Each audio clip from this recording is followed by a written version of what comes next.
భగవత్పాదం శంకరం లోకశంకరం శంకరం శంకరాచార్యం కేశవం బాదరాయణం సూత్రభాష్యకృతౌ వందే భగవంతౌ పునః పునః సద్గురుం సచ్చిదానందం సాధువర్యం సనాతనం సద్వేదాంత ప్రవక్తారం సదా స్వాంతే స్మరామ్యహం.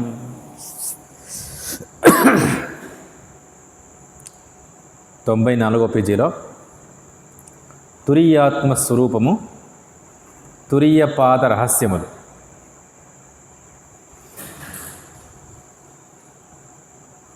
ఇక శృతి పరమార్థమైన తురీయమును నేతి నేతి క్రమమున ఉపదేశింపనారంభించుచున్నది. విశ్వాదులయందు ఆయా అవస్థ స్వభావాదులు ఉండుట వలన ఆయా విశేషముల చేత శృతి వానిని బోధించను. కానీ తురీయమున ఏ విశేషములు లేనందున దీనిని నిషేధ క్రమమును ఉపదేశించుట సమంజసమే కదా. ఆక్షేపం: తురీయము నిర్విశేషము అనినచో అది శూన్యమే కదా. కాదు. మిథ్యా పదార్థములైన సర్పమునకును పురుషునకును మృగతృష్ణిక జలమునకును క్రమముగా రజ్జువు స్థాణువు మరుభూమి అన్నవి ఆస్పదములు అనుట ప్రసిద్ధమే కదా. ఆస్పదము లేనిదే ఏ మిథ్యా పదార్థము గోచరింపజాలదు. కావున పాదత్రయమునకు ఆస్పదమైన తురీయము మన స్వరూపమే అగుటచే శూన్యం కాజాలదు. తురీయము నిర్విశేషమగుటచే అది నిష్ప్రయోజనమైన వస్తువే కదా. కాదు. ఇది శుక్తి అను జ్ఞానమైన వెంటనే అంతకు ముందున్న ఇది రజతము అను ఆశ మాయముగు విధమున నా ఆత్మయే తురీయమని తెలుసుకున్నప్పుడు అవిద్యా కామాదులు తొలగును. కావున తురీయము ప్రయోజనదాయకమే. ఇట్టి తురీయమును శృతి ఈ విధముగా వర్ణిస్తున్నది. నాంతఃప్రజ్ఞం నబహిష్ప్రజ్ఞం నోభయత ప్రజ్ఞం నప్రజ్ఞం నప్రజ్ఞానఘనం నప్రజ్ఞం నాప్రజ్ఞం అదృష్టం అవ్యవహార్యం అగ్రాహ్యం అలక్షణం అచింత్యం అవ్యపదేశ్యం ఏకాత్మప్రత్యయసారం ప్రపంచోపశమం శాంతం శివమద్వైతం చతుర్థం మన్యంతే స ఆత్మా సవిజ్ఞేయః. ఇంతవరకు జాగ్రత్త స్థానాన్ని, స్వప్నస్థానాన్ని, సుషుప్త స్థానాన్ని ఉపనిషత్తు అందులో ఉన్నటువంటి విశేషాలను వర్ణిస్తూ వచ్చింది. ఎందుకంటే ఈ 3 అవస్థల్లోనూ ఏవో విశేషాలు ఉండనే ఉన్నాయి. మనకు తెలిసినటువంటి కొన్ని విశేషాలు అయితే తెలియనివి చాలా విశేషాలు ఉన్నాయి.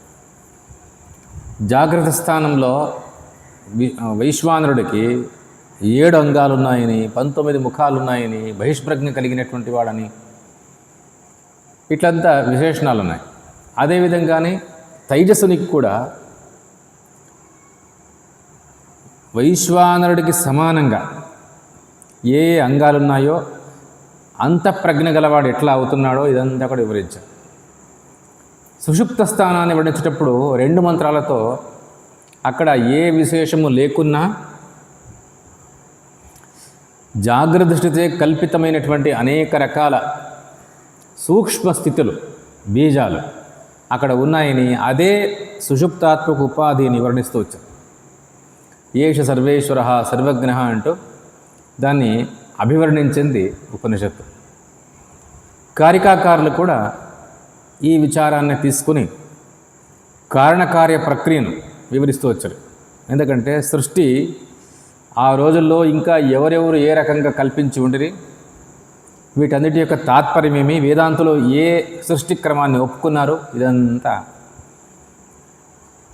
సృష్టి కారికల్లో గౌడపాదలు వివరించారు.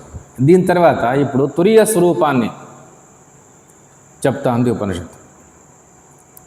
ఇక శృతి పరమార్థమైన తురీయమును నేతి నేతి క్రమమును ఉపదేశింప ఆరంభించున్నది. ఎందుకు నేతి నేతి క్రమాన్ని ఉపదేశిస్తూ ఉంది అంటే, విశ్వాదులయందు ఆయా అవస్థ స్వభావాదులు ఉండటం వలన ఆయా విశేషముల చేత శృతి వానిని బోధించను. కానీ తురీయమున ఏ విశేషము లేనందున నిషేధ క్రమంలో ఉపదేశించుటయే సమంజసము. చూడండి, మొదటి 3 అవస్థల్లో విశేషాలు ఉన్నాయి కాబట్టి విశేషాలు వర్ణించింది. ఈ నాలుగవది అయినటువంటి తురియంలో ఏ విశేషాలు లేవు కాబట్టి ఇట్లా లేదు అని వడ్డిస్తూ పోవాలి. ఇలా కాదు నేతి నేతి క్రమం.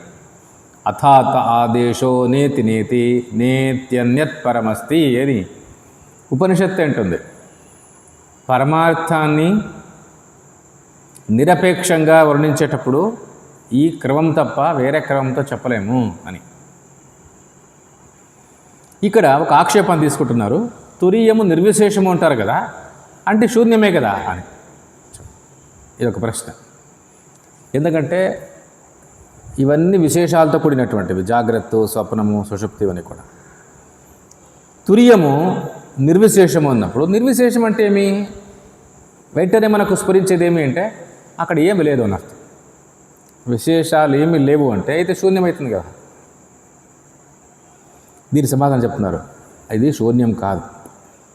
మిథ్యా పదార్థములైన సర్పమునకును, పురుషునకును, మృగతృష్టిక, జలమునకును క్రమంగా రజ్జువు, స్థాణువు, మరుభూమి అన్నవి ఆస్పదములు అనట ప్రసిద్ధమే కదా.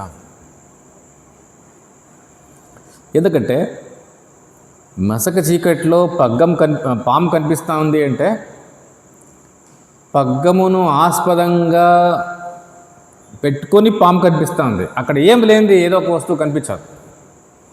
ఆస్పదమైన వస్తువు లేకుండా తోపిక ఉండదు. చూడండి, ఆస్పదము, తోపిక ఈ రెండు చాలా ముఖ్యమైనటువంటి శబ్దాలు. వేదాంత శాస్త్రంలో ముఖ్యంగా కారణము, కార్యము అంటే ఇదే అర్థం. తర్కశాస్త్రంలో అయితే ఇది వరకు చెప్పినట్ల కారణము అంటే నిమిత్త కారణం ఉండాలా, ఉపాదాన కారణం ఉండాలా, సహకారి కారణం ఉండాలా చెప్పుకుంటూ వచ్చారు కదా. వేదాంత శాస్త్రంలో కారణకార్య సంబంధం ఎట్లా ఉంటుంది అంటే ఇదివరకే చెప్పినట్లు ఇది మాయా సత్కార్యవాదము, వివర్తవాదం. ఇది వేదాంత శాస్త్రం. వివర్తము అంటే అర్థమేమి అంటే మనకు మసక చీకట్లో పాము ఏం కనిపిస్తుందో ఇది పగ్గం యొక్క వివర్తం. పగ్గంలో పాము కనిపిస్తూ ఉంది అంటే పగ్గము కారణము, పాము కార్యం. చూడండి, ఇది కారణకార్య సంబంధం. వేదాంతుల కారణకార్య సంబంధం ఎట్లుంటుంది అంటే మట్టికి కుండకు ఉండే సంబంధం కాదు ఇది. పగ్గమునకు పాముకు ఉండే సంబంధం. అందుకే ఈ పాముకు పగ్గం అనేది నిమిత్తమా, ఉపాదానమా, సహకార్య అంటే ఏం చెప్పింది. ఈ కుండకు మట్టి ఏమవుతుంది అంటే ఉపాదానం అవుతుంది అని చెప్పచ్చు, ఏం కారణమవుతుంది అని. కానీ కనిపిస్తూ ఉండే పాముకి పగ్గము ఉపాదాన కారణమా, నిమిత్త కారణమా, సహకారి కారణమా అంటే ఏం చెప్పారు. అంటే తర్కశాస్త్రంలో వస్తువులను వాటి యొక్క కారణకార్య సంబంధాన్ని వివరిస్తుంది. కారణకార్య సంబంధము ప్రపంచంలోనూ లేదా వేదాంత శాస్త్రంలోనే చాలా రకాలుగా చెప్తారు. ఒక 3-4 రకాలు. ఎట్లా అంటే మొదటిది మట్టికి కుండకు ఉండే కార్యకారణ సంబంధం, లేదా భూమి మీద మనకు కనిపిస్తూ ఉండే అన్ని వస్తువులకు భూమికి ఉండే సంబంధం. ఇది ఒకటి కారణకార్య సంబంధం. ఉదాహరణకు ఇనుముతో తయారు చేసినటువంటి వస్తువులన్నీ ఉన్నాయి, పనిముట్లు. అవన్నీ కార్యాలైతే ఇనుము కారణం. బంగారు నగలన్నీ కార్యాలైతే బంగారు కారణం. ఇదంతా కారణకార్య సంబంధం. అది ఇట్లా అడిగినప్పుడు నువ్వు ఈ కార్యాలకంతా కారణం ఏది అంటే అది ఉపాదాన కారణము, నిమిత్తమైనటువంటి ఒక కంసాలే వాటిని ఇట్లా తయారు చేసినాడు చెప్పచ్చు. ఇట్లే కారణకార్య సంబంధాన్ని విచారణ పొడిగించుకుంటూ పోతే నీవు భూమి మీద ఉన్నటువంటి వస్తువులకు, భూమిలో ఉన్నటువంటి ఖనిజాలకు మధ్య ఈ సంబంధాన్ని చూస్తుంది. అట్లా కాకుండా భూమికి జలానికి మధ్య సంబంధాన్ని, జలానికి అగ్నికి ఉండే మధ్య సంబంధాన్ని కారణకార్య సంబంధం చెప్పాలి కదా. అదేవిధంగా అగ్నికి వాయువుకు ఉండే కారణకార్య సంబంధాన్ని, వాయువుకు ఆకాశానికి ఉండే కారణకార్య సంబంధాన్ని ఇట్లా చింతన చేసుకుంటూ పోతే ఇక్కడ ఎట్లా చూసినావో అట్లా కనిపించదు. అగ్నేరాప వాయోరగ్ని ఇది చెప్తాము. అంటే వాయువు కారణము, అగ్ని కార్యము. ఇప్పుడు వాయువు అగ్నికి నిమిత్తమా, ఉపాదానమా అంటే రెండోదే అంతే. చూడు, ఇంతకుముందు అయితే నీకు నగలు నగలన్నీ కార్యాలు, బంగారు ఉపాదానము, నిమిత్తం కూడా కావాల్సి వస్తుంది. ఒక వ్యక్తి దాన్ని చేసి తయారు చేయాలి. ప్రపంచంలో కనిపిస్తూ ఉండే వస్తువులకు ఈ పద్ధతి ఉంది, కారణకార్య పద్ధతి. అదేవిధంగా పంచభూతాల మధ్య కారణకార్య సంబంధము అదొక రకంగా ఉంది. వాయువే అగ్నికి నిమిత్తము కూడా ఉపాదానము కూడా. అదేవిధంగానే అవస్థకు ప్రపంచానికి, ప్రపంచం అంటే పంచమహాభూతాలు, అవస్థకు పంచమహాభూతాలకు మధ్య ఉండే కారణకార్య సంబంధం. అవస్థ కారణము, ప్రపంచము కార్యము అంటాం. ఇప్పుడు వీటి మధ్య అవస్థ ఉపాదానమా నిమిత్తమా అంటే ఏం చెప్తారు? ఇక్కడ కూడా ఇప్పుడు వాయురగ్ని అయితే వాయువు ఉంటే అగ్ని ఉంటుంది, వాయువే అగ్ని రూపంగా వ్యక్తమైంది, మరలా అది అగ్ని ఆరిపోయి మరలా వాయువు అయింది, ఇట్లా చెప్పచ్చు. అవస్థకు ప్రపంచానికి ఉండే కారణకార్య సంబంధం ఎట్లాంటిది? అవస్థ కారణము, ప్రపంచం కార్యము, కరెక్టే ఇది. మరి వీటి మధ్య సంబంధం ఎట్లుంది అంటే అవస్థ అనే పదార్థంతో ప్రపంచం ఏర్పడింది. అవస్థ అంటే ఏం పదార్థం? అది మెలకు అవస్థ అనేది ఏం పదార్థం? అది దాంతో ప్రపంచం ఎట్లా తయారైంది? వాయురగ్ని అన్నప్పుడు వాయువు ఒక పదార్థము, అగ్ని ఒక పదార్థము, వాయువు అగ్ని అయింది, తర్వాత అగ్ని ఆరిపోయి మరలా వాయువు అవుతుంది, ఇది కరెక్ట్. కానీ అవస్థ కారణము, ప్రపంచం కార్యం ఉంటున్నాం కదా, అవస్థ అనేది పదార్థం ఏది? ప్రపంచం అంటే పంచమహాభూతాలే పదార్థం చెప్తాం. అవస్థ అంటే ఏం చెప్పాలా? చూడు, ఇక్కడ కారణకార్య సంబంధము ఎట్లా చెప్పాలో అర్థం కాకుండా మొత్తం కారణకార్య సంబంధం ఉంది. అవస్థ కారణము, ప్రపంచం కార్యము అంటాం. అనుభవం సిద్ధంగా ఉంది. అవస్థ ఉంటే ప్రపంచము, అవస్థ లేకుంటే ప్రపంచం లేదు. కాబట్టి అవస్థ అనేది కారణము, ప్రపంచం అనేది కార్యము, కరెక్ట్ ఉంది ఇది. కానీ ఇది ఎట్లాంటిది? ఇది నిమిత్తమా, ఉపాదానమా, సహకారినా, లేకుంటే ఇంకా ఈ పదార్థం ఆ పదార్థంగా కనిపించి తర్వాత మరలా కరిగిపోయిందా? ఏమి చెప్పాక సాధ్యం కాదు. ఎందుకంటే ఇది ఒక కారణకార్య సంబంధం ఉంది. ఇంకొకటి ఉంది, ఆత్మకు అవస్థకు ఉండే కారణకార్య సంబంధం. ఆత్మ కారణము, అవస్థ కార్యము. ఇక్కడ కూడా అంతే. ఆత్మ అవస్థకు ఉపాదానమా, నిమిత్తమా, సహకారినా, ఇంకొకట మరొకట అంటే చెప్పలేదు. అందుకే తార్కికులు ఏ కారణకార్య సంబంధాన్ని చెప్తున్నారో ఇది వేదాంత శాస్త్రానికి అస్సలు పనికిరాదని తెలుస్తుంది. వాళ్ళేదో ఉపాదానము, సహకారి, నిమిత్తం అని చెప్పుకుంటే ఏవో భూమి మీద ఉండే కొన్ని పదార్థాలకు అవి సెట్ అవుతుంది అంతే. వాళ్ళు చెప్తాండి వివరణ. ఇంకా దేనికి వేదాంత శాస్త్రంలో అయితే అస్సలు పనికిరాదు. ఎందుకంటే వేదాంత శాస్త్రంలో ఒక వ్యాపక దృష్టితో ఈ కారణకార్య సంబంధం ముందుకు సాగుతుంది. అందుకే ఈ పరిచ్ఛిన్నమైనటువంటి వీళ్ళ యొక్క వివరణ ఇక్కడ పనికిరాదు. అయితే వేదాంతులు కారణకార్య అంటే ఏమంటారు? ఇదిగో ఇదే అంటారు. ఇది ఎవరు చెప్పినట్లు. కారణ అంటే ఆస్పదము, కార్యం అంటే తోపిక. చూడండి, ఇప్పుడు ఇవన్నీ చూసుకుంటూ పో, అన్నిటి కరెక్ట్గా ఇది సెట్ అవుతుంది. ఆత్మ ఆస్పదము, మెలకువ తోపిక. మెలకువ ఆస్పదము, ప్రపంచం దాని మీద ఉండే తోపిక. ప్రపంచము ఆస్పదము, దాంట్లో కనిపిస్తూ ఉండే వస్తువులన్నీ తోపిక. బంగారు ఆస్పదము, నగలన్నీ తోపిక. చూడండి, ఇప్పుడు ఏ సమస్య లేదు, నీవు అడిగేకే రాదు. ఏమని? ఇది నిమిత్తమా, ఉపాదానమా, సహకార్య, అది పదార్థమా, ఇది పదార్థమా, ఇవన్నీ ఏమడగొద్దు. కారణము అంటే ఆస్పదము, కార్యము అంటే తోపిక, ఇంతే. దీన్నే ఇది వరకు చెప్పినట్లు వివర్తవాదము ఉన్నారే, మాయాసత్కార్యవార్యము. మసక చీకట్లో పడిండేది పగ్గము, నాకు కనిపిస్తూ ఉండేది పాము. ఇప్పుడు పాము అనేది కార్యము, పగ్గము అనేది కారణము. ఇప్పుడు కారణము కార్యము అంటే ఏమి అని ప్రశ్నిస్తావు కదా. ఇప్పుడు చెప్తున్నాం చూడు, పాము అంటే అది తోపిక. ఏ తోపికకైనా ఆస్పదమైంది ఒకటి ఉండాలి, ఊరికి ఏదో తోచదు, దానికి ఆధారమైంది ఒకటి ఉండాలి కదా కింద. ఆస్పదమేది అంటే పగ్గం, అదే కారణం. కారణము అంటే ఆస్పదము, కార్యము అంటే తోపిక. ఆ ఆస్పదాన్ని ఆధారంగా చేసుకుని ఏం కనిపిస్తూ ఉందో నీకు తప్పు తెలివితో, అదే కార్యం. ఆస్పదము తోపిక, కారణము కార్యము, ఈ నిర్వచనం ఉందే, ఇదే మొత్తం అన్నిటిలోనూ సమంజసంగా కనిపిస్తుంది. నువ్వు ఏ కారణకార్య సంబంధాన తీసుకో, వస్తువులు భూమి, లేదా భూమి జలము అగ్ని వాయువు ఆకాశం, వీటి మధ్య కారణకార్య సంబంధం కావచ్చు. అదేవిధంగా అవస్థకు ప్రపంచానికి కావచ్చు, ఆత్మకు అవస్థకు కావచ్చు, అన్నిటికీ ఇదే నిర్వచనాన్ని తీసుకోవాలా. ఆస్పదము కారణము అంటే, కార్యము అంటే తోపిక. ఇంతే సార్. ఇక్కడ అంటున్నారు, ఉదాహరణ ఇస్తున్నారు సార్. సర్పమునకును పురుషునకును మృగతృష్టిక జలమునకును క్రమంగా రజ్జువు స్థాణువు ఎండమావి ఇవన్నాయి కదా, ఇవన్నీ ఆస్పదాలు.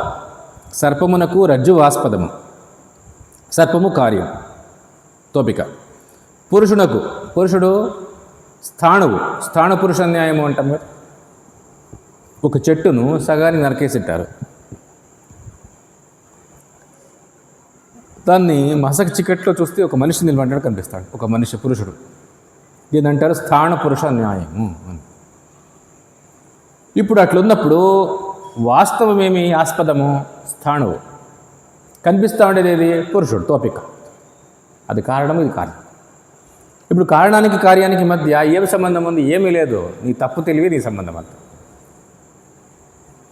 పగ్గమునికి పాముకు ఏం సంబంధము అంటాం కదా, ఏం సంబంధం ఉంటుంది? నీ తప్పుగా తెలుసుకున్నావు, అదే సంబంధం అంత.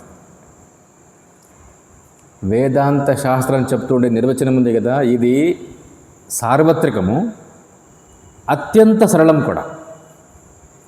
నీవే రకరకాల తర్కం చేసి పాండిత్యమంతా చేర్చి దాన్ని రాద్ధాంతం చేసుకుంటాం. వేదాంతం రాద్ధాంతమైంది అంతే. ఇట్లా కాకూడదు, చాలా సింపుల్గానే చెప్తుంది. వేదాంతము చాలా సరళంగా కారణకార్య సంబంధాన్ని చెప్తుంది. ఏం కనిపిస్తూ ఉందో ఈ జగత్తు, ఇదంతా కూడా తోపిక. ఈ తోపికకు ఆధారమైంది ఏది అంటే ఆత్మవస్తువు. ఆత్మవస్తువును తెలియకపోవటమే ఆత్మవస్తువుని ఆస్పదం మీద నీవు తప్పుగా గ్రహించడానికి కారణం ఈ ప్రపంచం. ఈ ప్రపంచాన్ని నీవు స్పష్టంగా అర్థం చేసుకునే ప్రయత్నం చేయి, దగ్గరగా చూడు. నీవు రాగద్వేషాలు పెట్టుకునో ఇంద్రియాలతో చూసేదో మనసుతో చూసేదో కాకుండా నీవే నేరుగా దగ్గరకు చూడు. అది నీవే, నీ స్వరూపమే నిజంగా ఉండేది అక్కడ ఉండేది. అవును, అది కాని దాని యందు అది అనే జ్ఞానం. పాము కాదు పగ్గం, అది పాము కాని దాని యందు పాము అనే భావం. బుద్ధి అంటే లేదు. అంటే పగ్గానికి పాముకు ఏం సంబంధం ఉంది? కారణము పగ్గము, కార్యము పాము. కారణానికి కార్యానికి ఏం సంబంధం ఉండే? తప్పు తెలివే సంబంధం, అంతే, ఇంకేమీ లేదు అక్కడ.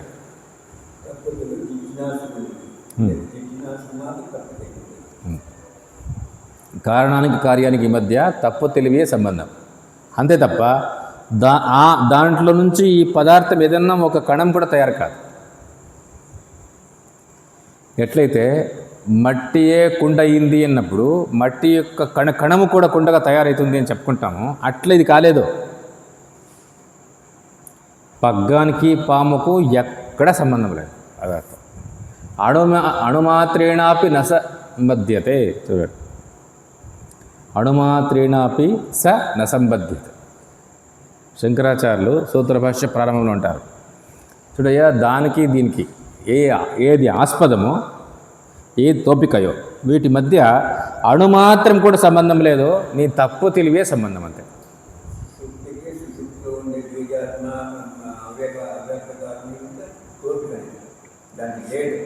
దాంట్లో లేదు అసలు. జాగ్రత్త దృష్టిచే కల్పితం, అಷ್ಟೇ. జాగ్రత్త దృష్టి చేత కల్పితం. అక్కడ అవి ఉన్నాయి, బీజాత్మ అని. ఇక్కడ ఏమంటున్నారు అంటే పగ్గమునకు పాముకు అణుమాత్రం కూడా సంబంధం లేదు.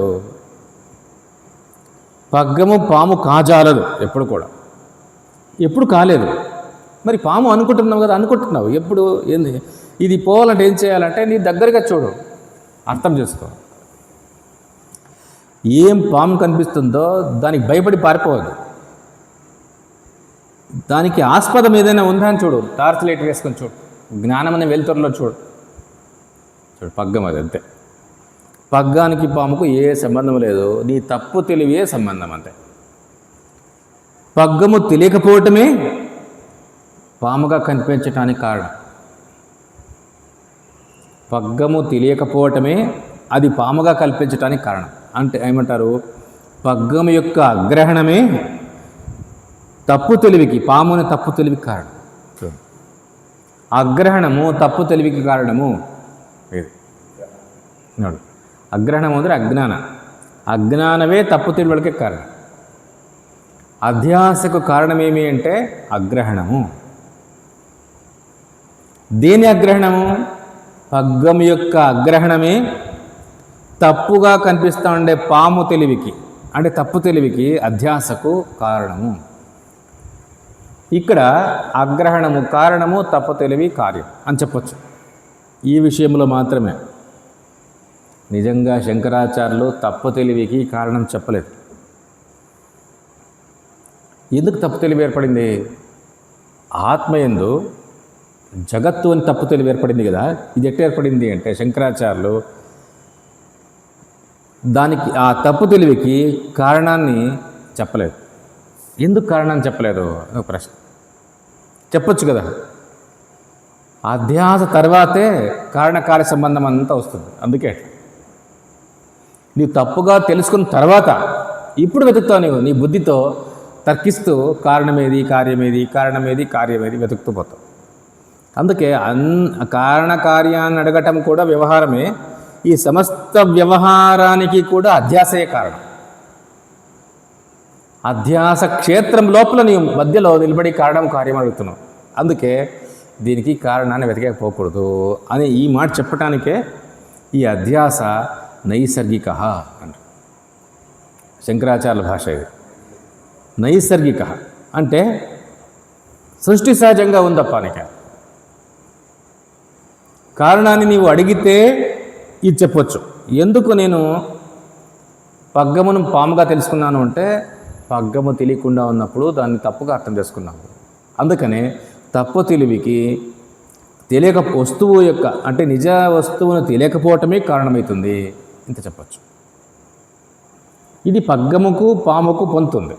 కానీ ఆత్మవస్తువును గుర్తించకపోవటమే ఆత్మవస్తువును అనాత్మ వస్తువుగా చూడటానికి కారణము చెప్పచ్చు. అందుకనే అగ్రహణమే అన్యతాగ్రహణానికి కారణము. ఇది సిద్ధాంతం. అగ్రహణమే అన్యతాగ్రహణానికి కారణం. అన్యతాగ్రహణాన్నే తప్పు తెలివి, అధ్యాస అని చెప్పుకుంటాం. విపర్యాస అంటే ఇదే. ఎండమావి నీరు కనిపిస్తూ ఉంది. ఈ కనిపిస్తూ ఉండేది ఊరికి కనిపించలేదు, మరుభూమి. ఎండమావి, ఎండమావిలో నీరు అంటాం కదా, అది నీరు కనిపిస్తూ ఉండే తోపిక. ఎండమావి అంటాం కదా, అది ఆస్పదం. స్థాణువు ఆస్పదం, పురుషుడు తోపిక. రజ్జువు ఆస్పదం, సర్పము తోపిక. కారణము కార్యము అంటే ఈ అర్థంలోనే తీసుకోవాలి. ఇంకా ఏ రకంగానూ తార్కికులు వాడినటువంటి నిమిత్త కారణ, సహకారి కారణ, ఉపాదాన కారణ ఇవి తీసుకోకూడదు. ఇవి తీసుకుంటే సమస్యే. ఎందుకంటే ఈ పద్ధతిలో నీవు అన్నిటికీ కారణకార్య సంబంధం చెప్పలేవు. ఏది తీసుకుంటావు? వాళ్ళు చెప్తా ఉంటే యుక్తి ఏదుందో ఇది సార్వత్రికం కాదు. అందుకే దీన్ని ఏమంటారు అంటే, వాళ్ళు చెప్తా ఉండే యుక్తి సార్వత్రికం కాదు, వ్యాపకం కాదు, అవ్యాప్తి అని ఒక దోషం. వ్యాప్తి, అవ్యాప్తి, అతివ్యాప్తి అని చెప్పుకుంటారే, ఇది అవ్యాప్తి. దీంట్లో ఈ యుక్తిలో ఈ దోషం ఉంది, వాడకి లేదు. కానీ వేదాంతులు చెప్తా ఉండే యుక్తి ఉందే, దీంట్లో ఇది సార్వత్రికమైంది, ఏ దోషము లేదు.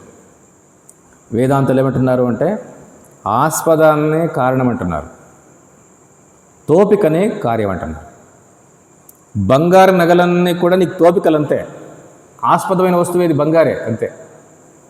చూడు, నీకు ఏ నిమిత్త ఉపాదాన్ని ఏం తీసుకోకుండానే నీకు సెట్ అయింది కదా, ఇది సమంజసంగా సరిపోతా ఉంది కదా. ఎందుకంటే నీవెన్ని డిజైన్లు నగలు కల్పించినా అవన్నీ నీకు తోపికలు అంతే. ఉండే పదార్థం ఏది? బంగారు, ఆస్పదమైంది అదే. తప్పేముంది ఇంట్లో? కరెక్ట్ ఉంది. అట్లనే నీకు పరమార్థ వస్తువే మెలకువగా కనిపించిన, స్వప్నంగా కనిపించిన, సుషుప్తి అనిపించిన, చూడండి సుషుప్తి కనిపించలేదు అదే, సుషుప్తి అనిపించిన ఆ మూడిటికి ఆస్పదమైంది ఒకటి ఉంది, తురియం. అందుకే తురియ స్వరూపాన్ని చింతన చేయాల్సిందే. ఉపనిషత్తు దాని గురించి చెప్పాల్సిందే. అది శూన్యం కాదు, ఎప్పుడు కూడా ఆస్పదము శూన్యం కానేరదు. ఇది చాలా ముఖ్యమైనది. ఏది మూఢవస్తులకు ఆస్పదమై ఉందో అది శూన్యం ఎట్లయితుంది? పాము కనిపిస్తూ ఉంది కానీ అక్కడ పగ్గం లేదు అంటే అది ఎట్లా సాధ్యమైంది? ఏదో ఒకటి ఉండాలి, ఆధారమైంది, ఆస్పదమైంది ఉండే తీరాలి. ఎందుకంటే ఆస్పదంలో తోపిక కనిపిస్తుంది కానీ ఏ ఆస్పదం లేకుండా తోపిక కనిపిస్తుంది అంటే ఎట్లా? సాధ్యం కాదు. అందుకని ఆస్పదమైనటువంటి తురియ స్వరూపాన్ని చెప్పే తీరాల. శూన్యం కాదు అది, ఏం చెప్తున్నాను. ఎందుకంటే దేన్ని శూన్యము అంటున్నావో, ఇది శూన్యము అని చెప్తున్నావు అంటే తాను శూన్యం కాదు కదా అక్కడ. ఎందుకంటే ఇది శూన్యము నీవు గుర్తిస్తున్నావు అనే సందర్భంలో కూడా నీవు శూన్యం కాలేదు అక్కడ. ఎందుకంటే తెలుసుకుంటూ ఉండే వాడి యొక్క స్వరూపాన్ని చెప్తుండే తురియం అంటే ఇంకేదో కాదు. ఇంకొక ఆక్షేపం చెప్తున్నారు, తురియము నిర్విశేషం ఒకటి చేత అది నిష్ప్రయోజకము కదా. చూడండి కదప్ప, తురియము నిర్విశేషము, దాన్ని నిర్విశేషం కాబట్టి శూన్యం అనొచ్చు కదా అని. అది శూన్యం కాదయ్యా, ఎందుకంటే అది ఆస్పదమైంది. ఆస్పదం మీదే నీకు మూడవస్థలు తోచాల, ఒక్కొక్కటి ఒకసారి తోచాలి అని చెప్పాడు. ఇప్పుడు ఏమంటున్నారు అంటే తురియము నిర్విశేషము, అది శూన్యం కాదు అని చెప్తారు, కానీ అది నిష్ప్రయోజకము అంటున్నారు. అది నిష్ప్రయోజకం ఎందుకు చింతన చేస్తారు అంటే, కాదు, ఇది శుక్తి అను జ్ఞానమైన వెంటనే అంతకు ముందున్న ఇది రజతము అను ఆశ మాయమొక విధమున. దీనివల్ల ఏమవుతుంది అంటే నీకు అది పాము అని కనిపించినప్పుడు నీకు దానివల్ల భయం ఏర్పడేది. నీ కాళ్ళలో వణుకు, నోట మాట రావటం లేదు, భయం అయిపోయింది, ఏం చేయాలో అర్థం కాలేదు, నీ ఇంట్లోనే ఉన్నావు, ఒకడే ఉన్నావు, చీకటి అవుతుంది. చూడండి ఇన్ని సమస్యలు. టార్చ్ లైట్ వేసి చూసిన వెంటనే నీకు మొత్తం భయం పోయిందా లేదు అంటే రజ్జు జ్ఞానం, పగ్గము జ్ఞానమైన సమకాలంలోనే ఇది వరకు ఏర్పడినటువంటి భయం పోయిందా లేదా అంటే పగ్గాన్ని తెలుసుకోవటం వల్ల ఉపయోగం ఉందా లేదా? నీకు ఆస్పదమైనటువంటి వస్తువును తెలుసుకోవటం వల్ల ఆస్పదం మీద ఏ తోపిక నీకు తప్పు తెలివితో కనిపించిందో దానివల్ల ఏర్పడినటువంటి ఏ భయమో, రాగమో, ద్వేషమో, క్రోధమో, ఇంకా ఏదోనో వికారం, అన్ని వికారాలు తొలగుతాయి. దీన్ని అంటారు పరమార్థ సత్యమైనటువంటి తురియ స్వరూపాన్ని తెలుసుకోవటం వల్ల, ఆ నిర్విశేషమైన స్వరూపాన్ని తెలుసుకోవటం వల్ల దానిని తప్పుగా ఏం తెలుసుకున్నావో, తోపికగా అదేం కనిపించిందో దాని పట్ల నీకు ఉన్నటువంటి అవిద్య, కామ, కర్మ, జన్మ, వికారాలు అన్నీ పోతాయి. అందుకని ఇది నిష్ప్రయోజకం కాదు. ఇప్పుడు పామును గురించి భయం పోయిందా లేదా? పగ్గమని తెలుసుకునే వేళకి, తెలుసుకున్న సమకాలంలో నీవే నవ్వుకుంటావు, అయ్యో ఊరికే నేను భయపడినా, దీనికే ఎవరు చెప్పాల్సిన అవసరం లేదు. నువ్వు టార్చ్ లైట్ వేసినావు, అక్కడ పగ్గం కనిపించింది, అయ్యో దీన్ని అని పాము అనుకునింది అని. ఇంతవరకు నువ్వేం భయపడినావో ఆ భయమంతా ఒక్క క్షణంలో కరిగిపోయాయి అంత. అట్లే ఇక్కడ కూడా నీవు ఎప్పుడైతే తురియ స్వరూపాన్ని గుర్తిస్తున్న సమకాలంలోనే నీకు ప్రపంచం వల్ల కలిగినటువంటి అవిద్య, కామ, కర్మ, జన్మ అంతా అయ్యో ఇవన్నీ కూడా లేవు అని నిశ్చయమవుతుంది. ఎప్పుడూ లేవు. పాము వచ్చి పోలేదు, అది పాము ఎప్పుడూ లేదని నిశ్చయమవుతుంది నీకు. అక్కడ ఉండేదే పగ్గమని. అదేవిధంగా ఉండేదే తురియ స్వరూపం. దీంట్లో ప్రపంచం ఎప్పుడూ లేదు. ప్రపంచం ఎప్పుడు లేదు అంటే తన శరీరము పరిచ్ఛిన్నంగా లేదు, తనలో ఏ కొరత లేదు, ఆ కొరతను పూడ్చే వస్తువు బయట లేదు, తనలో ఏ దోషము లేదు. నేను నిత్య శుద్ధ, నిత్య బుద్ధ, నిత్యముక్త అని నిశ్చయం అయిపోతుంది. అందుకే ఇంత గొప్ప ప్రయోజనకారిని పట్టుకొని నీవు లేదంటావు కదా, ప్రయోజనమే లేదంటావు కదా. అందుకే ఉపనిషత్తు తుర్య స్వరూపాన్ని చెప్తా ఉంది. ఏమని చెప్తుంది అంటే, నాంత ప్రజ్ఞం నభైష్ప్రజ్ఞం నోభయత ప్రజ్ఞం న ప్రజ్ఞానఘనం న ప్రజ్ఞం నా ప్రజ్ఞం. చూడండి, అన్నీ నా నా నా నా అంటుంది. ఇంతవరకు ఏమి చెప్పిండో వాటన్నిటి నిషేధిస్తుంది. దీన్నే అంటారు అధ్యారోప అపవాద.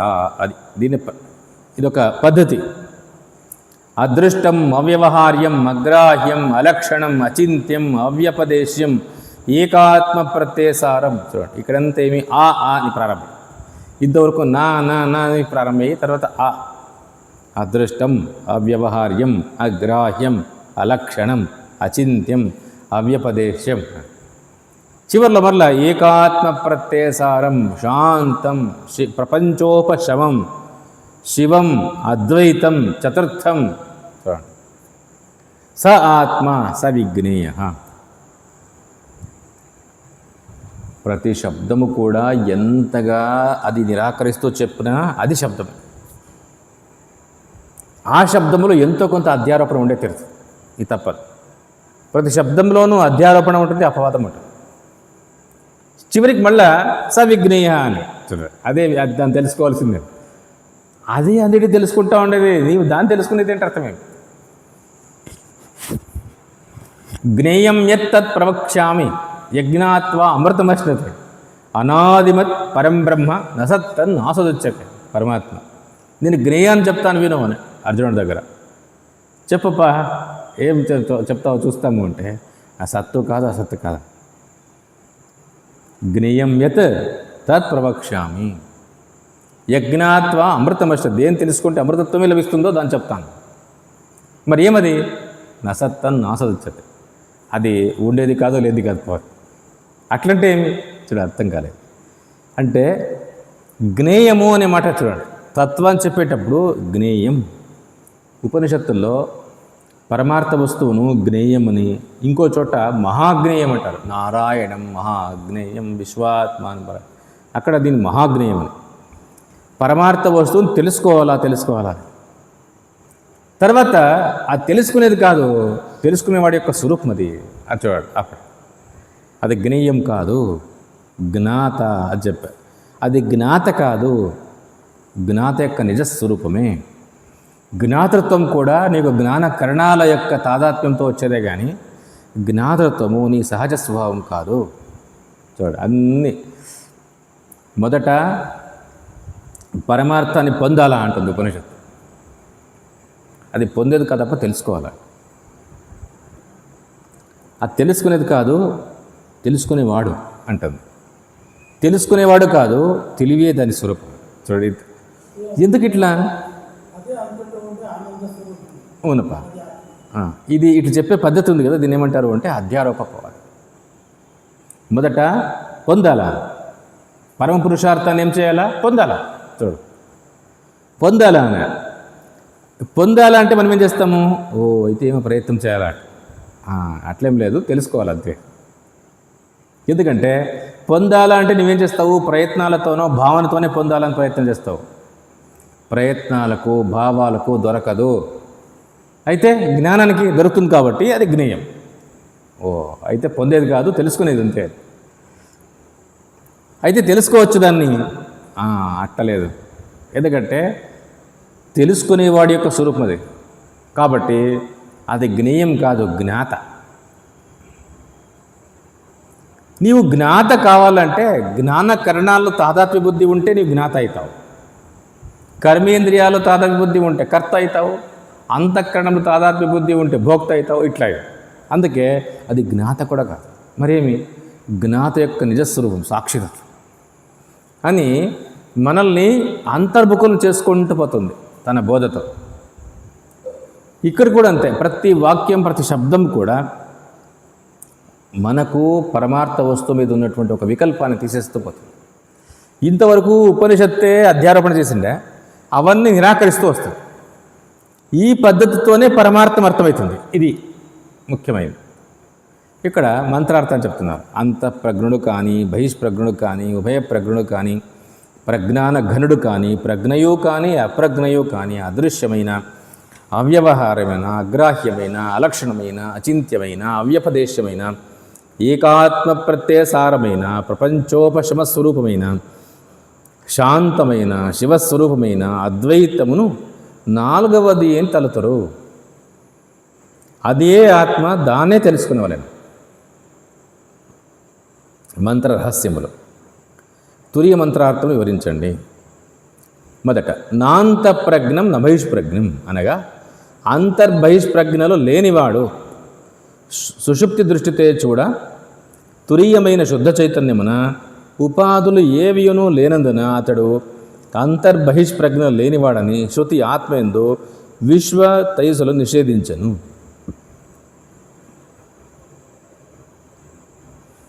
పరమార్థ వస్తువులో అంతఃప్రజ్ఞ బహిష్ప్రజ్ఞ లేదు. ఎందుకు లేదు అంటే కేవల చైతన్యంలో లోపల బయట అంటే అర్థమేమి? పరమార్థ వస్తువు లేదు. కానీ ఎప్పుడైతే ప్రపంచం కనిపిస్తూ ఉందో తనలో, అప్పుడు ఇంద్రియాలతో చూస్తున్నాము అని ఇంద్రియ ప్రజ్ఞ కనిపిస్తుంది. ఇంద్రియ వ్యాపారాన్ని కట్టిపెడితే మనోరూపమైన చైతన్యం ఉంది అనిపిస్తుంది. అంటే ఇక్కడంతా కూడా నీకు బహిష్ప్రజ్ఞ కనిపిస్తుంది. కానీ పరమార్థంలో బహిష్ప్రజ్ఞ కానీ అంతఃప్రజ్ఞ కానీ లేదు. అంటే లోపల బయట లేదంటే ఏమి అర్థం? అంత ఏకంగా ఉందని అర్థం. అంతే. నా అంతఃప్రజ్ఞం నా బహిష్ప్రజ్ఞం అంటే లోపలి ప్రజ్ఞ కాదు, బయటి ప్రజ్ఞ కాదు, అంటే కేవలం ప్రజ్ఞ అని అర్థం. అంతే, ఇంకేమి కాదు. అంతర్బహిప్రజ్ఞ లేనివాడు సుషుప్తి దృష్టితో చూడ, సుషుప్తి ఎట్లుంటుంది? కేవలం ప్రజ్ఞ, అక్కడ లోపల లేదు, బయట లేదు. సుషుప్తిని సుషుప్తి దృష్టితోనే చూస్తే అదే తురియం, శుద్ధ చైతన్యము. అక్కడ ఉపాధిలో ఏమీను లేదు. అనుభవ దృష్టితో సుషుప్తిలో ఏ ఉపాధి లేదు. అతడు అంతఃబహిష్ప్రజ్ఞలు లేనివాడు అని శృతి ఆత్మయందు విశ్వత్వాన్ని తేజసత్వాన్ని నిరాకరిస్తాం. బహిష్ప్రజ్ఞ లేదు అంటే విశ్వత్వాన్ని నిషేధిస్తాం. అంతఃప్రజ్ఞ కూడా లేదు అంటే తేజసత్వాన్ని నిషేధిస్తుంది. నోభయత ప్రజ్ఞం రెండవది. ఉభయ ప్రజ్ఞ లేనివాడు ఆత్మ జాగ్రత్త స్వప్నములను ఒకటి తర్వాత ఒకటి అనుభవించుట వలన అతడు అంతరాళావస్థ ఎందు అనగా రెండవస్థలకు భిన్నమైన మధ్యలోని అవస్థ ఎందు ఉండవచ్చునని కల్పింప అశక్యము. ఎందుకనగా ఆయా దేశకాలాలు ఆయా అవస్థ కట్టుబడి ఉండటం వలన ఆత్మ ఉభయ ప్రజ్ఞుడు కాదు. మన బుద్ధికి స్వభావం ఏమి అంటే ఇట్లా లేదు అంటే అయితే ఇంకో రకంగా ఉంటుంది అని ఊహిస్తుంది. ఉపనిషత్తు అంతఃప్రజ్ఞ కాదు, బహిష్ప్రజ్ఞ. ఉదాహరణకు ఒక వ్యక్తి, వాడు ఇంట్లోనూ లేడు, బయట లేడు అంటే ఏమనుకుంటాము? ఇక్కడ గడప మీద కూర్చున్నాడేమని అని ప్రశ్న వస్తుంది. వాడు బతకలేదు, చావలేదు అంటే అయ్యో వాడేమో పిశాచంగా ఉన్నాడో ఏమో అని. అంటే మన బుద్ధి ఏం చేస్తుంది అంటే ఏదైనా చెప్పేటప్పుడు ఇంకో రకంగా ఊహించే ప్రయత్నం చేస్తుంది. బుద్ధికి తర్కించటం అనే స్వభావం. అందుకే బహిష్ప్రజ్ఞ కాదు, అంతఃప్రజ్ఞ కాదు అన్నప్పుడు ఏమనిపిస్తుంది? అయితే వాటి మధ్య ఏదో ఒక అంతరాళ వస్తుంది, ఆ రూపంగా ఉందో ఏమో అని నోభయత ప్రజ్ఞం. మన బుద్ధి యొక్క చేష్ట శృతికి తెలుసు. అందుకే శృతి వెంటనే అట్లా కూడా నీవు అనుకున్నట్లు అది అంతరాళావస్థ కాదు, మధ్య పిశాచ స్థితి కాదు అని తీసేస్తుంది. నోభయత ప్రజ్ఞం అంటే అతడు అంతరాళావస్థ ఎందు అనగా రెండవస్థలకు భిన్నమైన మధ్యలోని అవస్థ ఎందు ఉండవచ్చునని కల్పించుటకు అశక్యం. నీవు మరలా ఆ మధ్య అని ఇట్లా అర్థం చేసుకున్నావు. హిరణ్యకశ్యపుడు నన్ను చంపేది ఎట్లా అంటే నన్ను బయట చంపొద్దండి, లోపల చంపొద్దండి నేను అడిగినాడంట. అందుకే పరమాత్మ అర్థం చేసుకున్నాడు, గడప మీద తీసుకొచ్చి చంపినాడు. ఇట్లా అర్థం చేసుకుంటాం కదా. చూడండి, అంటే నేను లోపల చావకూడదు, బయట చావకూడదు, మనుషులతో చావకూడదు, జంతువులతో చావకూడదు, పగలు చావకూడదు, రాత్రి చావకూడదు. ఇట్లా అన్ని ద్వంద్వాలు చెప్పిన తర్వాత భగవంతుడు కరెక్ట్గా సెలెక్ట్ చేసుకున్నాడు. వీడు పగలు రాత్రి వద్దన్నాడు, మధ్యాహ్నం రాత్రి పగలు సరే, తర్వాత లోపల బయట వద్దన్నాడు, గడప మీద చంపేస్తాం వీడిని. మనుషులతోనూ కాకూడదు, జంతువులతో కాకూడదు అంటే సగం మనిషి సగం జంతువు ఉండాలి, అట్లా చంపేసి. అంటే ఇట్లా ఒక అంతరాళ స్థితిని మనం ఊహించుకుంటాం వెంటనే. అందుకే నా అంతఃప్రజ్ఞం నా బహిష్ప్రజ్ఞం అన్నప్పుడు అయితే మధ్యలో ఇంకొక ప్రజ్ఞత్వం ఏదైనా ఉంటుందేమో అంటే అట్లా కూడా ఉండదు. ఎందుకనగా ఎందుకు ఉండకూడదు అట్లా? ఇంకొక అవస్థ ఉండొచ్చు కదా అంటే ఇంకో అవస్థ ఉండేకి ఇప్పుడు చూడు వీడేమంటున్నాడు, అది ఉండాలంటే దేశకాల అవస్థలో ఉండాలి. ఆయా దేశకాలాలు ఆ వ్యవస్థ కట్టుబడి ఉండటం వలన ఆత్మ ఉభయప్రజ్ఞుడు కాడు, జాగ్రత్త అవస్థ కాదు, స్వప్నావస్థ కాదు అన్నప్పుడు ఇంకా ఏ అవస్థలో కూడా దేశకాలాలు లేవు, నీవు ఉండేకి అవకాశం లేదు. అందుకని ఆయా దేశకాలాలు ఆయా అవస్థ కట్టుబడి ఉన్నట్లు ఉభయప్రజ్ఞుడు కాదు. తర్వాత న ప్రజ్ఞాన గణం, సుషుప్తి కాదంట. ఇప్పుడు ఈ జాగ్రత్త కాదు, స్వప్నము కాదు, అంతరాళావస్థ కాదు అన్నప్పుడు అయితే సుషుప్తి ఉంటుంది అంటే అక్కన మనం అనిపిస్తుంది కదా, అది కూడా కాదు. నా ప్రజ్ఞాన గణం, ప్రజ్ఞాన గణం ఏది? సుషుప్తి. ప్రజ్ఞాన గణుడు కాదు, జాగ్రత్త దృష్టిచే సుషుప్తి అవస్థ ఎందలి ఆత్మను ప్రజ్ఞాన ఘనుడు అనుచున్నాము. సుషుప్తిని ప్రజ్ఞాన ఘనము అంటుండేది కూడా జాగ్రత్త దృష్టితోనే. సుషుప్తి అనుభవ దృష్టితో ఇక్కడ తెలివి ఘనీభవించిందప్ప, అది ఎవరికైనా అనిపిస్తుందా? ఇక్కడ ఘనీభవించిన ప్రజ్ఞే ఉండేది అని ఎవరికి అనిపించదు, దాన్ని అనుభవిస్తున్నప్పుడు. అందుకే సుషుప్తిని జాగ్రత్త దృష్టితో చూసినప్పుడే ప్రజ్ఞాన ఘన ఏవ అనిపించేది. అది కాదు అంటా ఉంది అంటే సుషుప్తి కూడా కాదంటా ఉందని అర్థం. కానీ సుషుప్తిని అదే దృష్టితో చూచితేమేని ఆత్మ ప్రజ్ఞాన ఘనము కాదని తెలియను. ఇట ప్రాజ్ఞుడు నిషేధింపబడిన నాంతఃప్రజ్ఞం న బహిష్ప్రజ్ఞం, తర్వాత నోభయత ప్రజ్ఞం న ప్రజ్ఞం నా ప్రజ్ఞం. ఇంకొకసారి ఇప్పుడు తెలుసుకునేవాడును కాదు, తెలుసుకొనని వాడును కాదు. శుద్ధ చైతన్య స్వరూపుడు ఒకటొచ్చే చైతన్యము ఆత్మ యొక్క క్రియ కాదు. కావున ఆత్మ తెలుసుకునేవాడు కాదు. సర్వావస్థలను ఇదే తెలుసుకుని చూడటం వలన తెలుసుకొనని వాడును కాదు. న ప్రజ్ఞం నా అప్రజ్ఞ, తెలుసుకునేవాడు కాదు, తెలియబడేది కాదని అర్థం. అంటే తెలుసుకునేవాడును కాదు, తెలుసుకొనని వాడును కాదు. వీడు తెలుసుకునేవాడా తెలుసుకోకుండా ఉండేవాడా? రెండు కాదని అర్థం.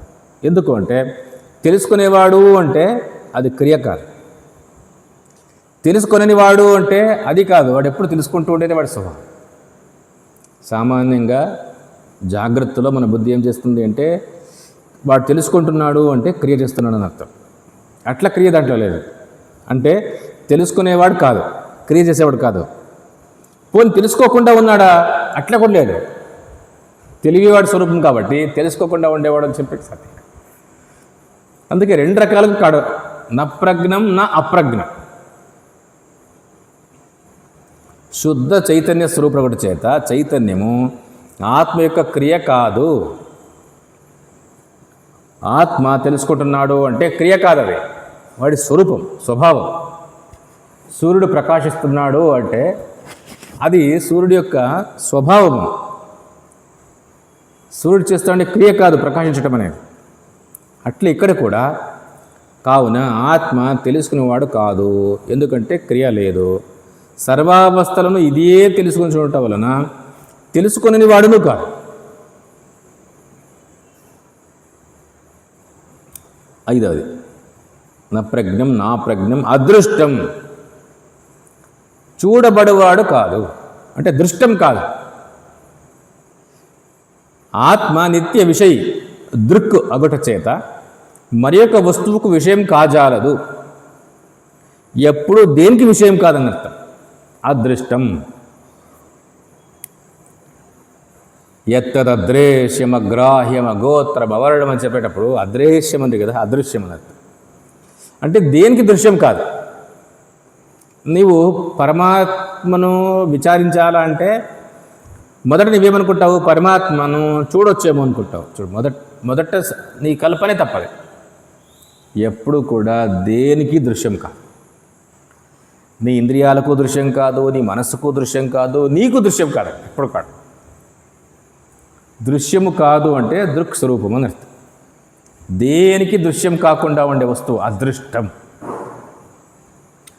నీ భగవంతుని చూస్తానని ప్రయత్నం చేయదు ఎప్పుడు కూడా. ఎవరికో దేవుడు కనిపించిందంట కదా, కనిపించింది వాడు దేవుడే కాదు అట్లా. ఎందుకంటే దేవుడు అదృష్టం, దేనికి దృశ్యం కాడు. వాడికి భావనలో ఏమో కనిపించింది అంతే.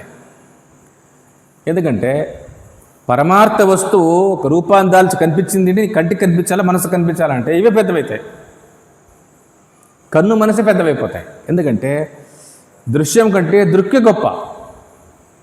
దృక్కు దృశ్యాన్ని వ్యాపించి ఉంటుంది. అందుకే ఏ రకంగానూ పరమార్థ వస్తువు దృశ్యం కాదు, దేనికి దృశ్యం కాదు. దృశ్యం కాదు అన్న ఒకటే, విషయం కాదు అన్న ఒకటే.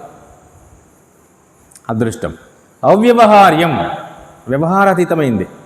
ఆలోచించుట, మాట్లాడట, చేయట అన్న మూడింటికి కలయికయే వ్యవహారము. ఈ మూడింటికి అలభ్యమగుటచే ఆత్మ అవ్యవహార్యము.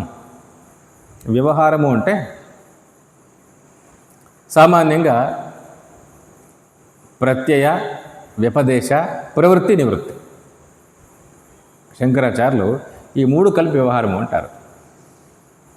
సామాన్యంగా వ్యవహారం అంటే ఏం చేస్తాము, ఒక వ్యక్తి ఏదో చెప్తాడు కదా, మొదట దాన్ని తెలుసుకోవాలి. ప్రత్యయ, నేను తెలుసుకున్నట్లు ఏం గుర్తు, నేను చెప్పగలగాల, ఇది వ్యపదేశ. తర్వాత దాన్ని చేస్తావో ఏడుస్తావో నీ ఇష్టం. చూడండి, ఏదైనా వ్యవహారం ఇంత ఉంటుంది. మొదట ప్రత్యయం కలగాలి. ప్రత్యయము అంటే జ్ఞానం. అంటే ఏ విషయమైనా తెలుసుకోవాలా, మొదట తెలుసుకున్నట్లు ఏం గుర్తు, చెప్పగలగాల, వ్యపదేశము. తర్వాత దాన్ని చేస్తావా వదిలేస్తావా నీ ఇష్టం. ప్రవృత్తో నివృత్తో జరుగుతుంది అంతే. దీనంతా కలిపి వ్యవహారము అంటాం. దీన్ని ఇంకో మాటలు చెప్తారు. ఒకటి ప్రత్యయము అనేది మన బుద్ధితో జరిగేది. వ్యపదేశము ఒక వాగ్ కర్మేంద్రియంతో జరిగేది. ప్రవృత్తి నివృత్తి మన వ్యవహారం, పోవడం రావడం జరుగుతుంది. ఇట్లా మనస్సుతోనూ కర్మేంద్రియాలతోనూ జ్ఞానేంద్రియాలతోనూ మనం చేసే ఈ సమస్తాన్ని కూడా వ్యవహారం అంటాము. పరమార్థ వస్తువును నువ్వు ఇట్లా వ్యవహారం చేసుకొచ్చలేవు. అవ్యవహార్యం అంటే ఏ రకంగానూ ఆలోచించటానికి కానీ, మాట్లాడడానికి కానీ, చేయడానికి కానీ, వేయటానికి కానీ సాధ్యమే కాదు అని అర్థం. అవ్యవహార్యం. తర్వాత అగ్రాహ్యం. అగ్రాహ్యం అంటే కర్మేంద్రియాలతో పట్టుకునే వచ్చలేదు, పట్టుకునే సాధ్యం కాదు. పట్టుబడడు పరమార్థం. కృష్ణుడిని కట్టేయాలని పోతున్నాడు యశోద, దొరకడు. అంటే ఉపనిషత్తు ఏం చెప్తా ఉంది అంటే అగ్రాహ్యం పరమార్థం అని చెప్తా ఉంది అంతే. అంటే ఒక్కొక్క లీల ఉపనిషత్తును జ్ఞాపకం చేస్తుంది అని స్వామివారు చెప్తారు. భగవంతుడు లీల వర్ణిస్తున్నారు కదా, కృష్ణుడి యొక్క లీల అంటారు. చూసాక ఏమనిపిస్తుంది అంటే ఇదేదో చిన్న ఒక ఆట జరిగినట్టు అనిపిస్తుంది. కృష్ణుడు తప్పించుకుని తిరుగుతున్నాడు, యశోదకి దొరకటం లేదు. దీన్ని ఉపనిషత్తు ఏమంటుంది, అగ్రాహ్యం పరమార్థం.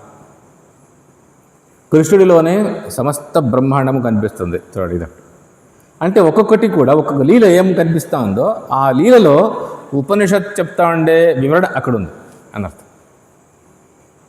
ఇతిహాస పురాణాభ్యాం వేదార్థం సముపబ్రహ్మయే.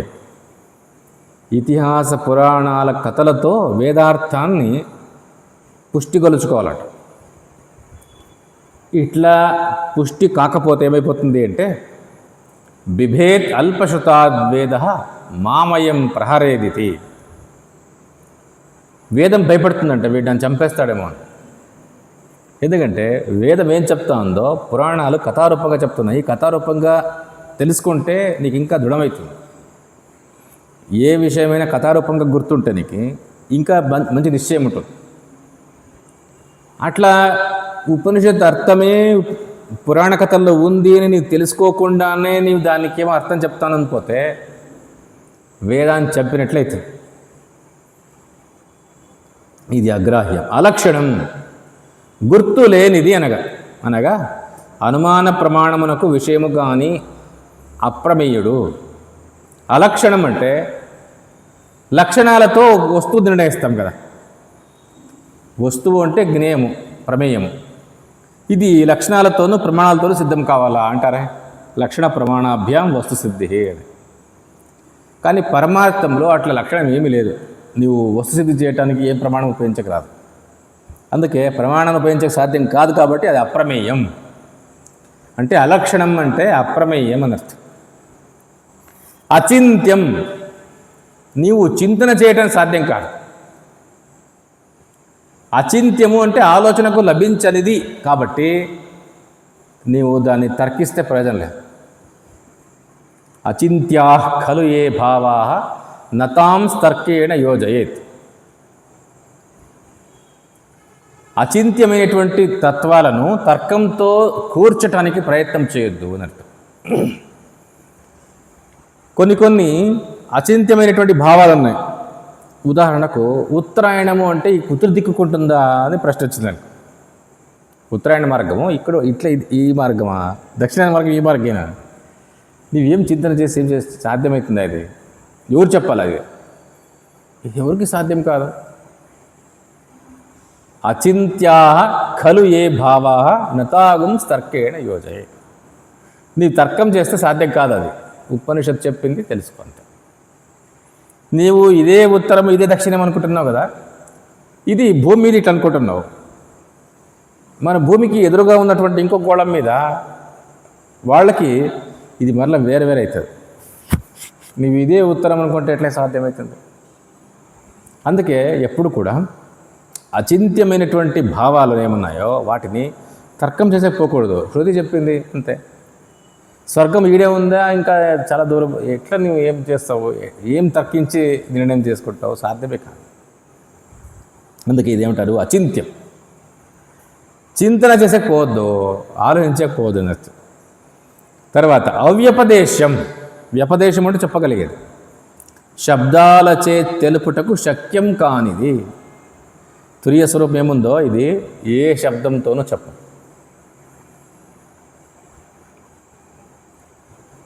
రాముడు అత్రి మహర్షి ఆశ్రమానికి వచ్చినాడట. రాముడు, సీత, లక్ష్మణుడు వీళ్ళంతా కూడా.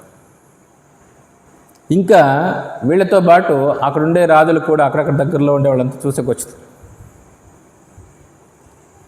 అనసూయాదేవి సీతాదేవి ఎక్కడో కూర్చోబెట్టి పోయి మాట్లాడుతూ ఉంది. ఎవరు నీ భర్త? ఈతనా ఈతనా ఈతనా అని.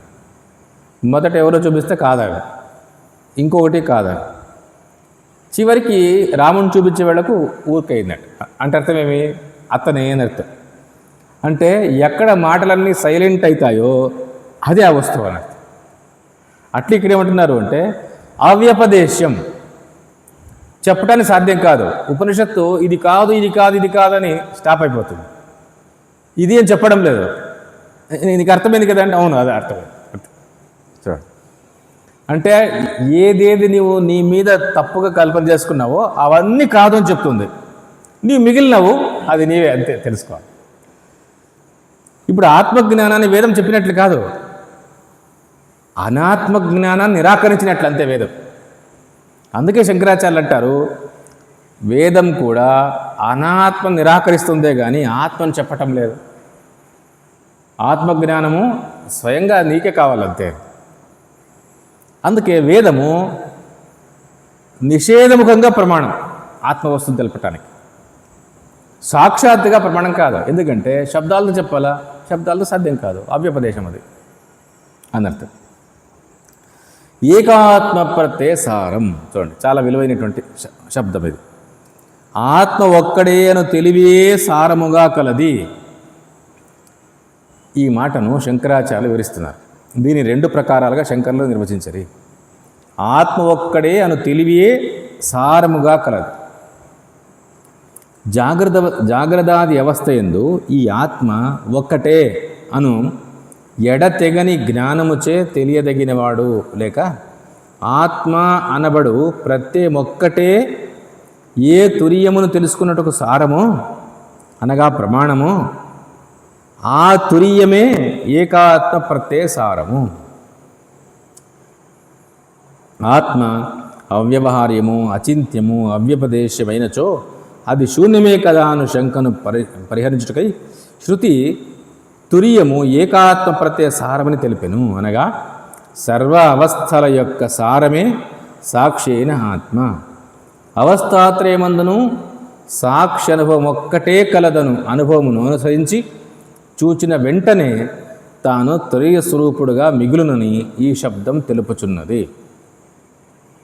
శంకరాచార్యులు దీన్ని వివరిస్తున్నారు. ఎట్లా అంటే, దేన్ని అనుసరించాలా దీన్ని అర్థం చేసుకోవటానికి ఏకాత్మ ప్రత్యయ. ఏకాత్మ ప్రత్యయాన్ని అంటే అర్థం ఏమి అంటే, ఈ జాగ్రత్తనంతటి చూస్తున్నటువంటి ఏ నేను, స్వప్నాన్ని చూసినటువంటిది కూడా ఆ నేనే, సుషుప్తిలో తానుగా ఉన్నటువంటిది ఆ నేనే అని సాక్షి అనుభవం అనే ప్రమాణ దృష్టిని అనుసరిస్తూ తత్వాన్ని గుర్తించాలి అని అర్థం. అందుకే ఇక్కడ అంటున్నారు, సాక్షి అనుభవం ఒక్కటే కలదు అవస్థాత్రయమందు. నేరుగా కలుగుతుండే అనుభవాన్ని, ఆ అనుభవాన్ని ఆశ్రయించుకున్నటువంటి జ్ఞానం, ఇది ఏకాత్మ ప్రత్యయం. సాక్షి అనుభవాన్ని ఆశ్రయించుకొని ముందుకు సాగుతూ పోతే నీవు తూర్యంలో మిగలగలవు. అందుకే అంటున్నారు ఏకాత్మ ప్రత్యయ సారమది అని. నీవు సాక్షి అనుభవమే ప్రమాణం తీసుకోకపోతే ఇది సాధ్యం కాదు. నీవు ఇంద్రియానుభవాలను, మానసిక అనుభవాలను ప్రమాణంగా తీసుకుంటే సాధ్యం కాదు. సాక్షి అనుభవాన్ని తీసుకుని ముందుకు సాగాలి. అందుకే అంటున్నారు జాగ్రత్తాది అవస్థ ఎందు. ఈ జాగ్రత్తాది అవస్థ ఎందు అంటే జాగ్రత్త, స్వప్న, సుషుప్తి ఈ అవస్థ ఎందు ఈ ఆత్మ ఒకటే అను ఎడతెగని జ్ఞానముచే కంటిన్యూస్గా ఒకే ఆత్మయే ఈ జాగ్రత్త వైశ్వానరుడుగా, ఆత్మయే స్వప్న హిరణ్య గర్భుడుగా, ఆత్మయే సుషుప్తాత్మగా, ఇట్లా సాక్షి అనుభవంతో గుర్తిస్తూ పోవాలని. లేక ఆత్మ అనబడు ప్రత్యయం ఒకటే ఏ తురియమును తెలుసుకుంటూ సారమో అనగా ప్రమాణమో, ఇదే ప్రమాణం. సాక్షి అనుభవమే ప్రమాణం. ఉపనిషత్తు సాక్షిని ఒక ప్రమాణంగాను తీసుకునింది, అదే ప్రమేయము కూడా. నీవు దేని తెలుసుకోవాలా? సాక్షిని తెలుసుకోవాలా. దేంతో తెలుసుకోవాలా? సాక్షితోనే తెలుసుకోవాలి. చూడట్లేదు ఆత్మ వస్తువును ఎట్లా తెలుసుకునేది అని భగవద్గీతలో ఒక చర్చ, ఒక శ్లోకం. ధ్యానేన ఆత్మని పశ్యంతి కేచిత్ ఆత్మానం ఆత్మన. చూడాలి ఎట్లా వాక్యం. నీవు నీ స్వరూపాన్ని ఎక్కడ చూడాలప్ప అంటే నీలోనే చూసుకోవాలా. దేంతో చూడాలా? నీవే, నీ ద్వారానే చూసుకోవాలా. నీవే చూడాలి. నేనే, నాలోనే, నా చేతనే చూడాలి. ఆత్మని పశ్యంతి ఆత్మానం ఆత్మన. ఇప్పుడు సాక్షి, ఇప్పుడు నేను జీవుడు సాక్షిని గుర్తించలేడు. సాక్షి తను తానే గుర్తించాలా. దేంతో గుర్తించాలా? సాక్షితోనే గుర్తించాలి. దేనిలో గుర్తించాలా? సాక్షిలోనే గుర్తించాలా. చూడండి ఇది ఎట్లా? తనలో తాను గుర్తించాలా, తన చేతనే గుర్తించాలా, తననే గుర్తించాలా. ఇది మూడు ఒకటే చెప్తారు కదా. ఏమట్లంటే అంటే జ్ఞాత, జ్ఞానం, జ్ఞేయం మూడు ఒకటే అయినట్టు. ಮೂರು ಒಂದೇ ಆಯಿತು. ಇವಾಗ ಮೂರು ಒಂದೇ ಅದು. ಇವಾಗ ಈ ವಸ್ತು ನಾವು ತಿಳ್ಕೋಬೇಕು ಅಂದರೆ ನಾನು ಏನು ಮಾಡ್ತೀನಿ ಅಂದರೆ, ನಾನು ಕಣ್ಣು ಅನ್ನೋ ಪ್ರಮಾಣ ತಗೊಂಡು ಈ ಪ್ರಮೇಯ పుస్తకాన ప్రమేయ తిಳ್కొంತೀನಿ. ఇప్పుడు ప్రమేయం ఏది? సాక్షి. దానికి ప్రమాణం ఏది? సాక్ష్య ప్రమాణం కావాలా. ఇవన్నీ వస్తువుల ప్రమాణాలు ఎట్లయితే తెలుసుకునేవాడు ఎవరు? వాడికి సాక్షి తెలుసుకోవాలా.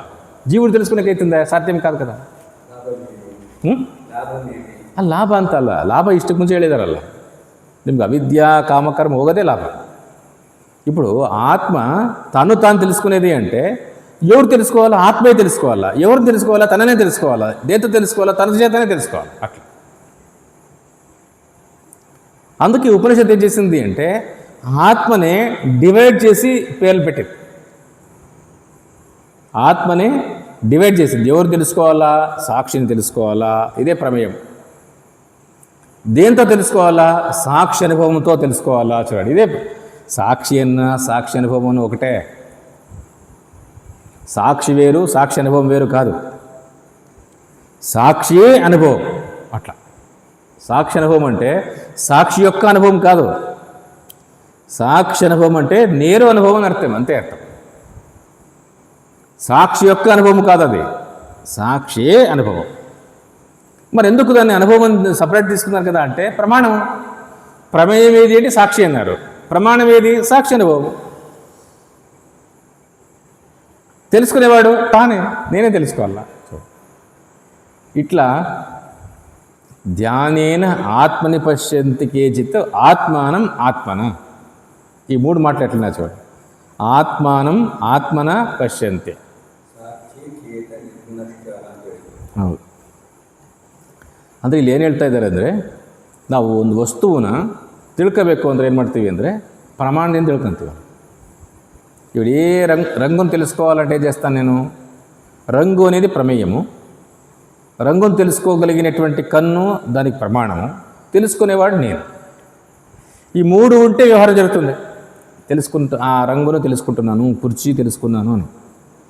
ఇప్పుడు ఆత్మను తెలుసుకునేది ఎట్లా? ఆత్మను తెలుసుకోవాలా? ఇప్పుడు ఆత్మను తెలుసుకోవాలంటే ఏమర్థము? అదే ప్రమేయం. ఏ ప్రమాణం తెలుసుకోవాలా? సాక్షి అనుభవం అనే ప్రమాణంలో తెలుసుకోవాలా.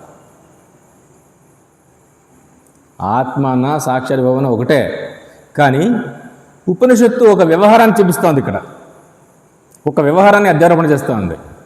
ఆత్మను తెలుసుకోవాలా? ఆత్మ చేతనే తెలుసుకోవాలా? ఎవరు తెలుసుకోవాలా? నీవే తెలుసుకోవాలా, ఆత్మయే తెలుసుకోవాలా, ఇంకెవరు తెలుసుకుంటారు దాన్ని? ఇది ఒక అధ్యారోప ప్రక్రియ ఉపనిషత్తు చెప్తా ఉండేది. అంటే ಇದೇ ಅಧ್ಯಾರೋಪ. ನಮ್ಮಲ್ಲೇ ಪ್ರಮೇಯತ್ವ, ಪ್ರಮಾಣತ್ವ, ಪ್ರಮಾತೃತ್ವ ಮೂರು ಆರೋಪ ಮಾಡಿಬಿಟ್ಟು ಹೇಳ್ತಾರೆ. ಗೊತ್ತಾಯ್ತಾ? ಆಯಿತು, ಮೂರು ಹೋಯ್ತು ಅಷ್ಟೆ. ఇప్పుడు తెలుసుకున్న తర్వాత జ్ఞాతే ద్వైతం న విద్యతే. తెలుసుకునే వరకు చూడపై ఈ మూడు ఉన్నాయి. ఆత్మలోనే ఇది సాక్షి, ఇది సాక్షి అనుభవము, తెలుసుకునేవాడు నీవు, ఈ మూడు ఉన్నాయి. తెలుసుకున్న తర్వాత జ్ఞాతే ద్వైతం న విద్యతే. తెలుసుకున్న తర్వాత ఈ మూడు లేదు. ద్వైతం అంటే మూడే, ద్వైతం అంటే ఇంకేమి కాదు. ఈ విధంగా సర్వావస్థల యొక్క సారమే సాక్షి అయిన ఆత్మ. అవస్థాత్రయమందును సాక్షి ఒక్కటే కలదను అనుభవమును అనుసరించి చూచిన వెంటనే తాను తురియ స్వరూపుడుగా, తురియాత్మ స్వరూపుడుగా మిగులునని ఈ శబ్దం తెలుపుతున్నది. ప్రపంచోపశమం అనగా అవస్థాతీతమైనది. ప్రపంచోపశమ అంటే అన్ని అవస్థలు ఉపశమించినటువంటి స్థితి. ఆత్మ యందు అవస్థలు లేవు అని అర్థం. శాంతం శివమద్వైతం. ప్రపంచోపశమం అగుట చేత ఇది శాంతం. అక్కడ ఏ ప్రపంచము లేదు కాబట్టి శాంతం. ప్రపంచం ఉన్నంత వరకు గలభ, అశాంతి. అక్కడ ప్రపంచమే లేదు అంటే మూడు అవస్థలు లేదు కాబట్టి అదే శాంతం. ఏది శాంతమో అదే మంగళం. అది ఉండేది ఒకటి, అద్వైతం. చతుర్థం మన్యంతే, ఇది నాలుగవది అనబడుతుంది. ఎప్పుడు? ఈ మూడు దృష్టి నాలుగవది. ఇది అవస్థాత్రయాతీతముగుడచే నాలుగవది తుర్యం. మూడు అవస్థల దృష్టిచే పరమార్థము తుర్యము అందరు. నిజముగా ఆత్మ దేశకాలకు అతీతమైనందున దాని ఎందు సంఖ్యా సంబంధం లేదు. ఇంతవరకు చెప్పండి. నాలుగవది ఏంటన్నావు అంటే ఈ మూడు కల్పితమైన అవస్థల దృష్ట్యా నాలుగవది అంతే. నిజంగా సంఖ్యా సంబంధమే లేకుండా ఉండే వస్తువు. కానీ ఉపనిషత్తు ఈ మూడిటి సంబంధం దానికి లేదు, నాలుగవది అనే ఉద్దేశంతో చెప్తా ఉంది అంతే. చతుర్థం మన్యంతే, చతుర్థము అనబడుతుంది ఇది అనేది. స ఆత్మా సవిజ్ఞేయ, నిత్య నిరవస్థమైన సాక్షియే మన ఆత్మ అనగా స్వరూపము. దీనిని తెలుసుకున్న వలయనే కానీ యోగాది సాధనముల వలన పొందదగినది కాదని విజ్ఞేయ అనే శబ్దం చూపిస్తుంది. ఈ తత్వాన్ని ఎట్లా పొందేది కాదప్ప, తెలుసుకునేది అంతే. పొందేది అంటే నువ్వేం చేస్తావు? నేను యోగ సాధన చేయాలన్నా, ఉపాసన చేయాలన్నా, యజ్ఞం చూడు, చేస్తే పొందేది కాదు, ఇది తెలుసుకునేది అంతే అని విజ్ఞేయ. అందుకే ఉపనిషత్తు, మాండూక్యోపనిషత్తులో పరమార్థము తెలుసుకోదగింది అంటున్నారు కాబట్టి ఇది లయయోగం కాదు అని ముందే చెప్పారు. ఇది యోగ సాధన ఉపాసన కాదు, ఇది విజ్ఞేయ అని చెప్తున్నారు కాబట్టి జ్ఞానకాండ అని ఇంతకుముందే ఈ వివరణ ఇచ్చింది. శృతిస్మృతి పురాణానామాలయం కరుణాలయం నమామి భగవత్పాదం శంకరం లోకశంకరం శ్రీశంకర భగవత్పాద చరణారవిందాభ్యాం నమః.